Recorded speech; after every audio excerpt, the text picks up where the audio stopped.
Okay, welcome to the last video of Unit 10. I'm proud of you guys hanging in there, working hard on this one. Now we're going to get to some rational functions that are not in the format that you've been looking at with the HK shifts. And the kind of format that they give us, let me see, I think that I'm on the wrong page. I am.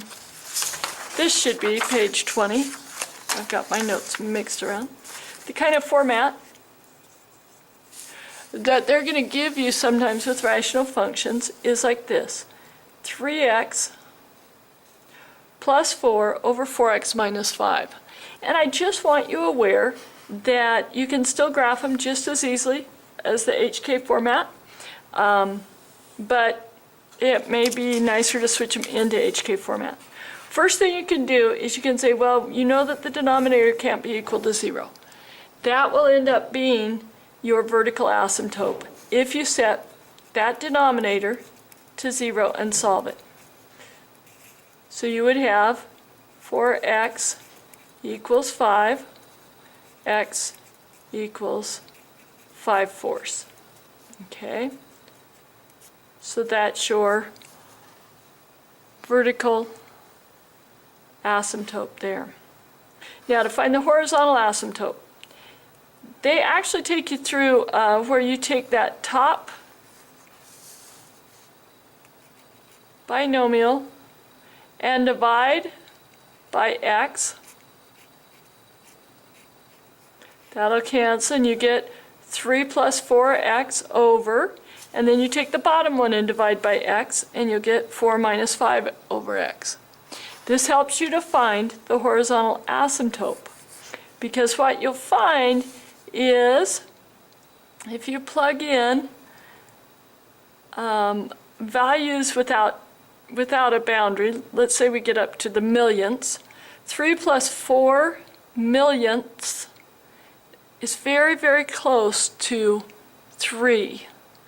And 4 minus 5 over a million, which is 5 millionths, would be very, very close to 4.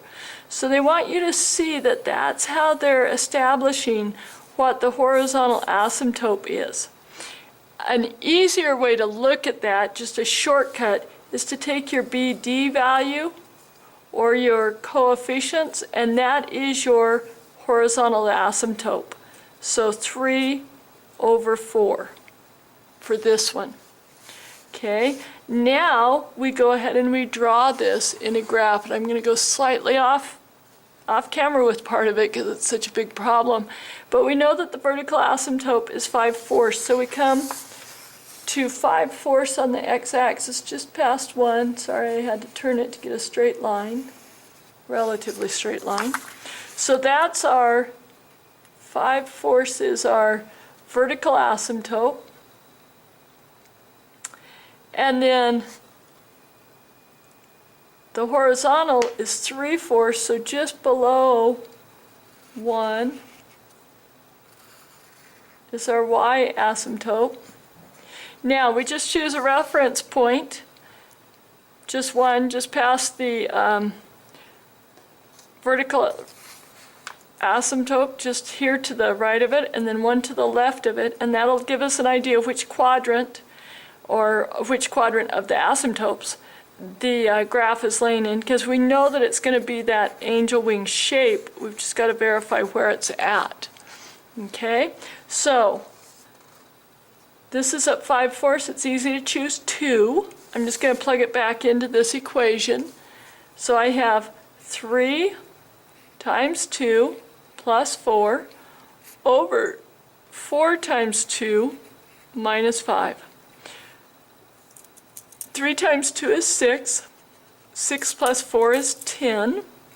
So that would be 10 over 4 times 2 is 8. Minus 5 is 3. So 10/3, which is roughly 3 1/3. So I have a reference point of 2, 3 1/3. So I'm going to go ahead and I'm going to graph that. I go over to 2 up to 3 1/3. I put a point, and I know that it's going to make that angel wing. Okay, now my other reference point, I want it to be just to the left of that vertical asymptote. So here it's at 5/4.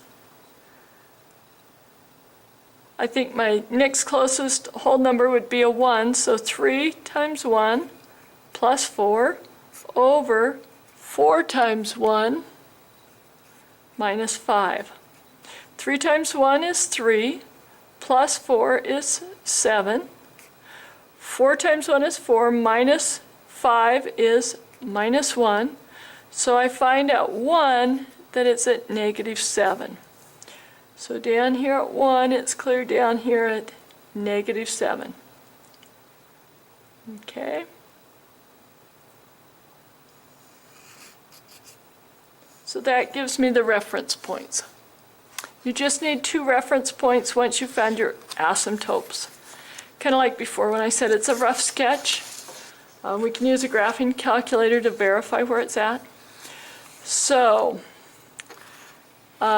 going back over this, we use the graphing form. Oh, this is another way to do this.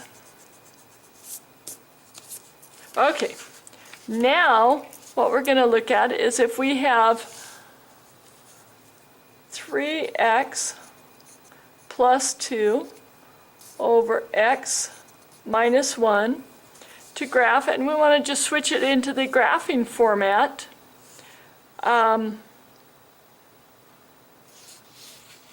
Let's see if I do that with you guys. Oh, yes, I do. Okay. We'll do it like we did the last one. So the horizontal asymptote, again, we set x minus 1 equal to 0. So x could not equal 1. Vertical asymptote, it will be our coefficients right here, 3 over 1, which is y cannot equal 3. Our reference point, plug in a value to the right of our horizontal asymptote, and then to the left of our our vertical asymptote. I'm sorry, I have these switched around. That's why it's throwing me off. Vertical goes through your x-axis, so it should be x is not equal to 1. Horizontal goes through y, so y should not equal to 3. So sorry about that. Okay, so we come down to our graph, and we go to that y can't equal 3, put our asymptote through there. X cannot equal 1, so we put our asymptote through there. Now we need to just find reference points to the right of the vertical and to the left of the vertical. Our vertical being the one that goes through the x-axis. So to the right would be a positive 2, to the left would be 0. So 0 and positive 2, and we just plug them into the equation. So we have 3 times 2 plus 2 over 1 times 2 minus 1. 3 times 2 is 6 plus 2 is 8. 1 times 2 is 2 minus 1 is 1. So we have 2, 8 on that one. 3 times 0 plus 2 over 1 times 0 minus 1. These will wipe out, and we get 2 over 1 negative, so it's a -2. Okay, so we come over to our graph here. 2, 8, and 0, -2. And now we graph our hyperbola right through those. Okay? So describe how you can find the vertical asymptote of a graph without writing the function in graphing form first. All you have to do is x minus 1 can't equal 0, and then solve for x. X can't equal positive 1. If you divide the numerator by the denominator by x, then you can form your horizontal asymptote by simply talking about when x increases without bounds, that would become like 3 2/millionths. So it approaches 3. If it gets less, if it decreases without bound, then it would be 3 2/millionths, which is still close to 3. On the bottom, we've divided it by x. 1 1/millionths would be 1. 1 minus a negative or plus a millionth would be 1. So what happens is that this value of the function approaches 3. In either case, it approaches 3, which you can also get right here by your coefficients off the front. Okay? That tells you your horizontal asymptote. Stating the domain and range of the function, it would be, looking back at the graph, my domain cannot be at positive 1. So I would simply say the domain is x such that x cannot be at 1. Likewise, my range, the y can't be at 3. So I would put range y such that y cannot equal 3. Okay, now I want to show you how you could convert a function such as the one that we graphed previously into graphing format, which actually I kind of like the one we were just graphing more than this one. So let's mark it out. Let's go to the one that we just graphed, the 3x plus 2 over x minus 1. Here's how you can convert it into HK format. You actually divide it. You actually follow exactly what it's saying to do, x minus 1, and 3x plus 2 in here. Now x minus 1 will go into 3x plus 2 3 times. So we get 3x minus 3.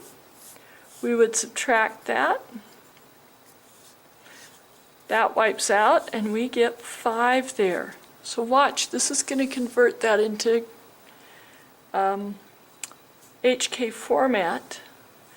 So remembering back from Algebra 2:1, how we would write this would be 3 plus 5 over x minus 1.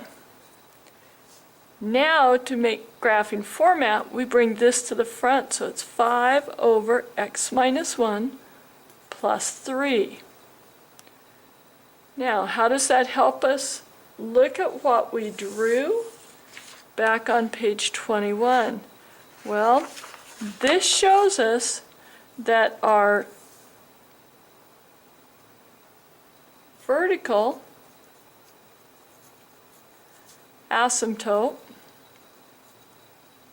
should equal 1. It also shows us that we should have a horizontal asymptote of 3. The HK format is very handy to be able to look at. It also shows us a stretch of 5. So when we look at that, it does appear to be stretched, does have the horizontal of 3 and our vertical of 1. So we can see it all right there in that format. I do want you to get comfortable dividing these out so that you can convert from the simple form that they give you to HK format. Okay, let's practice one here.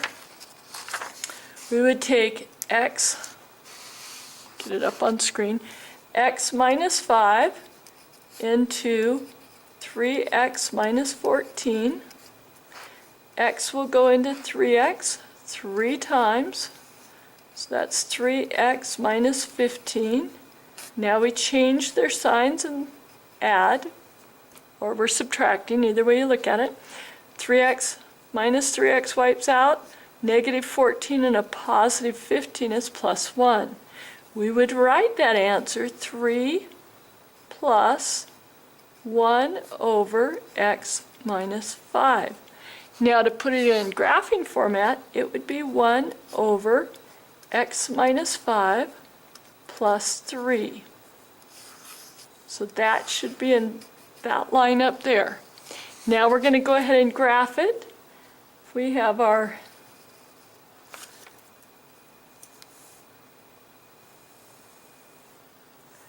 xy coordinates. Then what we know is that x cannot equal positive 5. So we'll put in this asymptote at 5. We know that we have a vertical shift up 1, 2, 3, and there's that asymptote. Our horizontal asymptote is at positive 3. And now we could just use a reference point, go to the right of the vertical asymptote. It would be 6. 3 plus 1 over 6 minus 5. 6 minus 5 is 1, so 3 plus 1 over 1 would be 4. So we go 1, 2, 3, 4. Right there is our first graph. Now if we go to the left, so our reference point there was 6, 4. Now if we go to the left of it, over here at 4, we would have 3 plus 1 over 4 minus 5. 4 minus 5 is negative 1, so 3 plus a negative 1 is 2.